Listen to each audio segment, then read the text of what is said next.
welcome back to Sensibly Frugal Living, and welcome back to another laundry chats. Today we're going to be talking about normalizing secondhand. My whole family look to buy things secondhand first. We like to go on Vinted. My husband used to be the one that was a bit dubious about buying secondhand things, but even he is like looking to Vinted first now, or getting me to look for something if he needs something. And that's because people are realizing now that secondhand doesn't mean second best, and why pay retail if you can find something that's good quality for less money? Especially with the cost of pricing, like the cost of living at the moment, everything's going up and a lot of it is pure greed. So why go and pay brand new prices if you can get it secondhand for less? Why give more money to these big companies? I think the stigma is lifting, and that's purely because a lot of people have no option but to thrift, but to shop secondhand.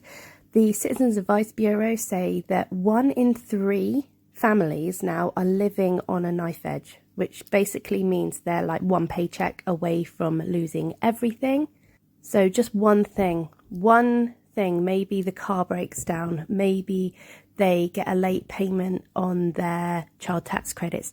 That could be drastic for their finances. So the fact that people have no options, obviously meaning that secondhand thrifting is on the rise, and the stigma is lifting a little.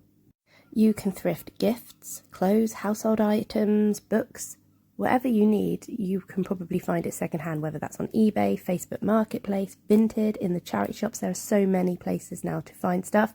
I particularly like Vinted. My family love Vinted, and we also sell on Vinted. There's still a stigma around giving secondhand gifts. If you don't particularly like to give secondhand gifts, you can still find gifts brand new in the charity shop. Unopened gift sets, you can find DVDs still in the packaging. If you look and you pop in regularly, go on Vinted, you will find things new with tags for a fraction of the cost at retail. But there still is some cruelty around it. So on the other big video platform, the one that's very toxic, literally the comments are just vile half the time over there anyway. But there was a mother at Christmas time, I think she had a budget, or she set herself a budget of £100 for her 2 young children. Fine, that's her budget. You know, why would anyone have a negative opinion on that, you may ask? Well, to get enough things, or to get what she wanted for her children within her £100 budget, maybe, I think it was £100 for both, as in like £50 each. I'm not 100% on that. She needed to buy secondhand, and she was documenting where she was getting her stuff from, the charity shops, online, and that helps a lot of people who are in that situation. But the comments she received, oh my goodness, vile is the only word for it. Absolutely horrific and vile. And would she have received these comments if she was face to face with these people? Probably not, because keyboard warriors are cowards. People were saying, that's child abuse. £100 for your children for Christmas. I spend £1,000 on my children, or I would never give my children secondhand. Oh, would you not? Check your privilege. Check your privilege. Oh my goodness.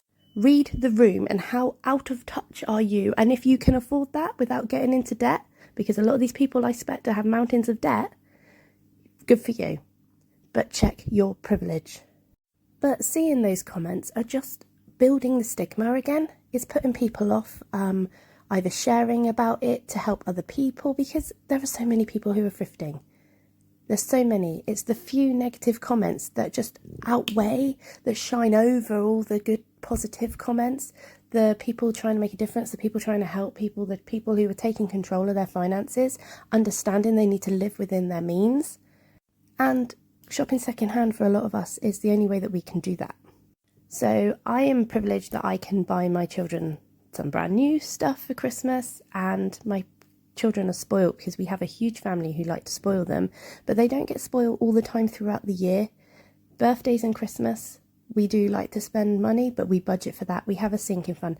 But I show you that a lot of what I buy for my children is secondhand, and teenagers it can be harder for, older children it can be harder to thrift things. But my daughter sends me links to things she wants on Vinted. And I'm very lucky that I have children that think like that, and she finds things that aren't currently mainstream that she thinks are cool. And yeah, I'm happy to buy things on Vinted, and they're happy to receive things as long as it's what they want, what they're interested in. They don't care if I spent like retail price on it. So let's normalise thrifting. Despite the trolls, despite the negative comments, let's post it on social media.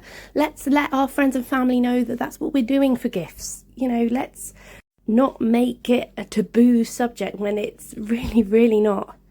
For example, the clothes I'm wearing in this video, everything you see is thrifted, apart from my undies. And probably half the things I'm folding are thrifted, except for the undies. And if you see or hear any negativity around people thrifting, wearing secondhand, buying secondhand gifts, call it out. Whether that's online or in your personal life, just kindly say that some people can't afford brand new and that is a sustainable way to shop. Let's combat the stigma and let's normalise buying secondhand. I will do a video in the near future where I will go through my front room and I will point out everything that I've got that's secondhand or even free, because I have a very generous family who, if they're having a clear out, they look to offer me because I don't turn my nose up at things, you know. And I think you'll be pleasantly surprised by what I have for free, and that it doesn't look tatty and it doesn't look old. Well, apart from my table and chairs, but I will show you that. I'm not going to hide things that, you know, they're practical, but it's a bit worn. But I'm not ashamed of my house. I'm not ashamed of the things I have in my house. And my family, it's become a joke now, where if I've got something on and someone goes, "Oh, I love your clothes. Where have you got that from? Or where have you got your dungarees from?" And I'm like, "One guess." And they're like, "Charity shop?" And I'm like, Vinted.